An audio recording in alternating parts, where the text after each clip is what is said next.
This is our special interview for Morning Wave in Busan.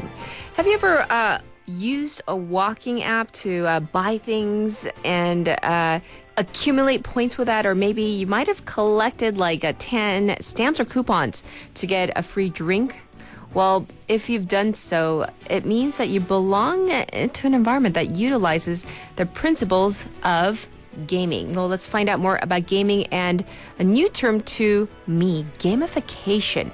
We have invited Dr. Maxwell Foxman, Assistant Professor of Media Studies and Game Studies at the University of Oregon, to come on air with us. Hi, thanks for joining us today. My pleasure. Thank you for having me. Yeah, so first we're going to focus a little bit on gaming and then we'll move to gamification. But gaming, also known as esports, it's a pretty important part of Korean culture. And as the WHO has officially recognized gaming disorder as a mental health classification, some see gaming as a subject of regulation and others see it as an important means of value-added creation. Can you tell us your opinion? Why do you think the gaming industry is important, and if so, why? Sure. Well, I think that there's sort of two things you bring up there. In terms of the industry, I think that it's important. Purely on economic terms, it's probably one of the most important industries in the world. This year, in 2018, the gaming industry made $109 billion in sales worldwide. So yes. You compare that to the film industry and other entertainment industries, it's just one of the largest big industries, along with tech, etc. And there's no question that games have this important cultural component in our lives. Mm-hmm. Obviously with the gaming disorder recognition, I think that's something important, but it's also like any other entertainment medium, it can be overdone. And for me, I tend to not really draw a firm line between the sort of addictions that you see in video games and what you might see in film or any other particular medium. Okay. So in terms of the changes that we've been seeing with the evolution of time, I mean, we started out with like arcade games, and now in 2019, we're enjoying VR games, and the number of people who actually enjoy games has, of course, gone up. In terms of, I remember when Pokemon Go was like first released, everybody Sure. was totally into. People were walking into things and whatnot. But can you tell us what the current trends of the gaming industry are right now? Sure. Probably that the game industry is really multifaceted. So games like Pokemon Go have just been replaced by, for instance, the same company, Niantic, made Wizards Unite based on the Harry Potter franchise. Okay. That came out a little while ago, maybe a couple of weeks ago, and it made $300,000 in the first day in the U.S. and Europe. Ah. Certainly, augmented reality and VR are two emerging markets for gaming. Yes. But you can also, a big play in gaming has to do with gaming video content or watching people play games online, whether it's esports or just watching celebrities and other people play games. So the Twitch platform is a good example of that. Yes. In terms of VR, it's really finding growth, not so much in entertainment, but in training and simulation. So I think it's also important to think when we start thinking about games that the game and tech sector really is merging in a lot of ways, where the biggest game makers are also some of the biggest tech companies in the world. And and a lot of the cultural and technical background that comes from gaming is actually being utilized in all sorts of different ways, whether you think about health, training, etc. So in some ways, I think gaming is really pervading into almost every part of our life. Right. And speaking of this, when I think of gaming, maybe because I'm not an avid, or maybe most people would say gamer, Sure. I think of, it's fun, it's exciting, and it sometimes makes it really easy to engage and immerse into, a certain topic or theme or whatnot. And a term called gamification popped up on our screen. But can you explain to our listeners in layman's terms, what is gamification? Sure. So gamification is something that I've been studying for almost 7 years now. Okay. The term popped up in the early 2010s. And it tends to be defined as the use of game design elements in non-game contexts. But I like to think of that more broadly as the use of aspects of games or even just trying to facilitate play in non-game or non-entertainment contexts. So that can be in education or business or health. Those tend to be the primary examples that you'll see the word gamification pop up is in those sectors. Because normally when we think of education in the traditional setting, we think textbooks, like a whiteboard or chalkboard. It's very rudimentary.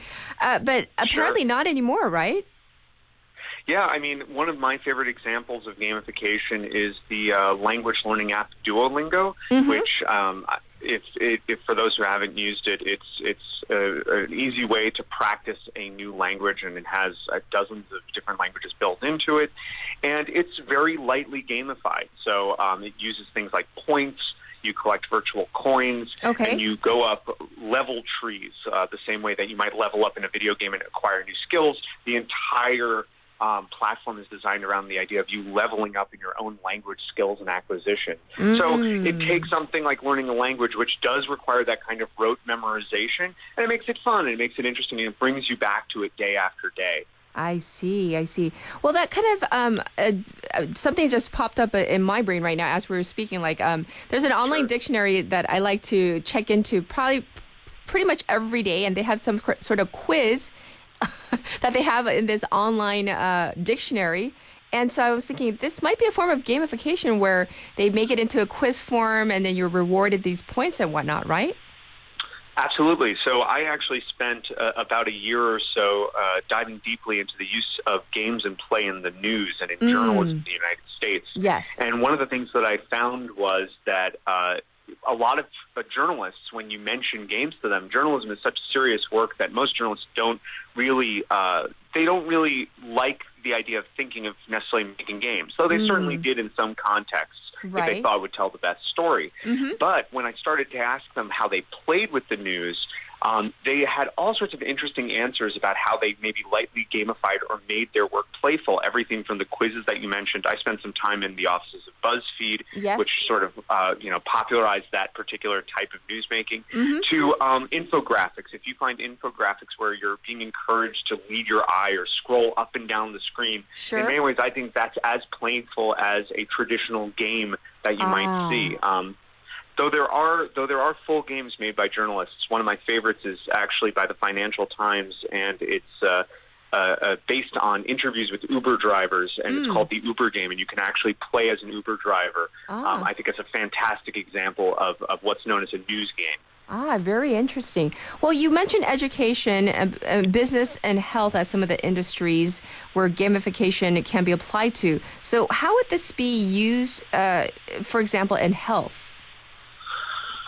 There's a lot of different examples, and really it depends on how deeply you want to imagine games can go. So I actually was browsing online for the latest and greatest on games and gamification in this morning, and I found, for instance, examples of games being used to help stroke victims.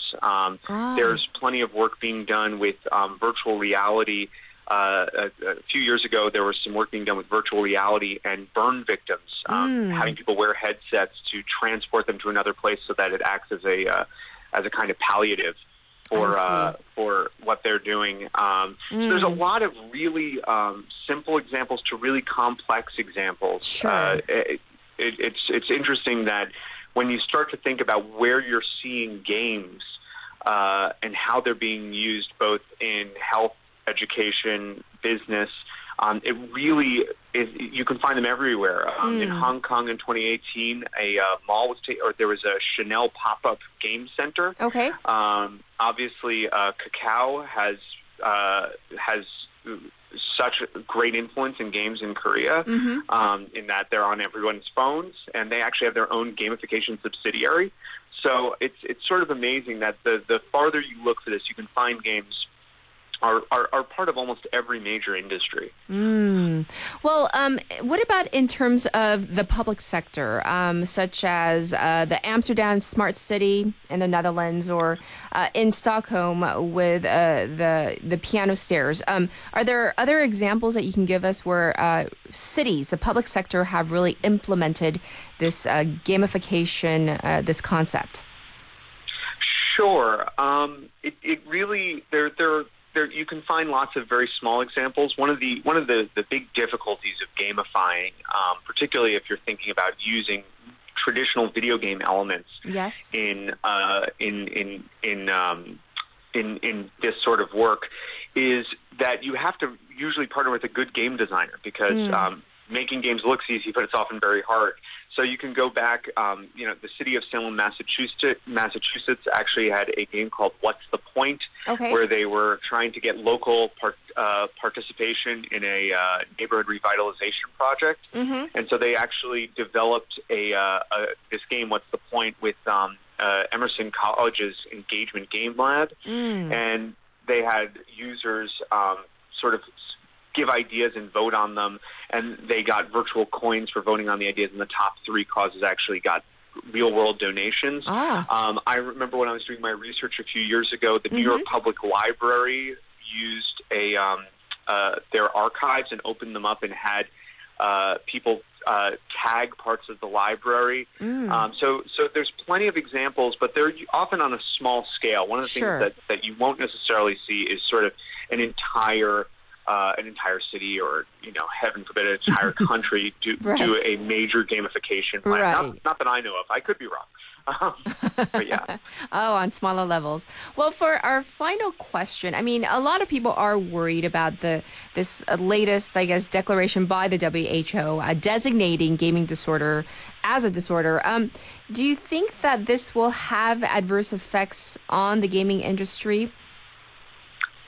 I don't. I think actually that the gaming industry is one of the best places to look at when it comes to anticipating and building future business. So for those who are interested in sort of examples of anticipating new technologies, sort of being the canary in the coal mine, as we'd say, Yes. In the U.S., this is the game industry is one of the best places to see it. So what you can already see has happened over maybe the last 10 years of the video game industry is a real move to new forms of monetization, doing free-to-play games where you play the game for free and then they monetize extra features. Yes. The gamification of games is actually something that is coming up more and more, where you can actually gamify within the game. And then... And I think that one of the other things that you're really seeing is a consolidation of the game industry with the tech industry. So companies like Microsoft are probably the ones, is the company that is most obvious when it comes to this, but you can see the same thing with Sony and PlayStation. You could see it with the big 3 in China. So there's plenty of examples of this.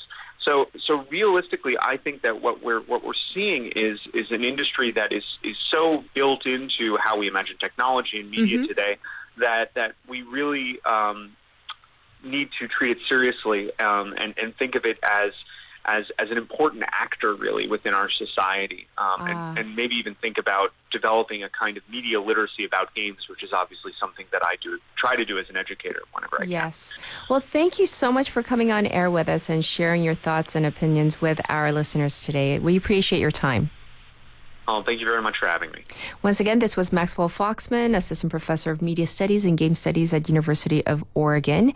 And we talked about gaming and gamification. Here is our next song. We're going to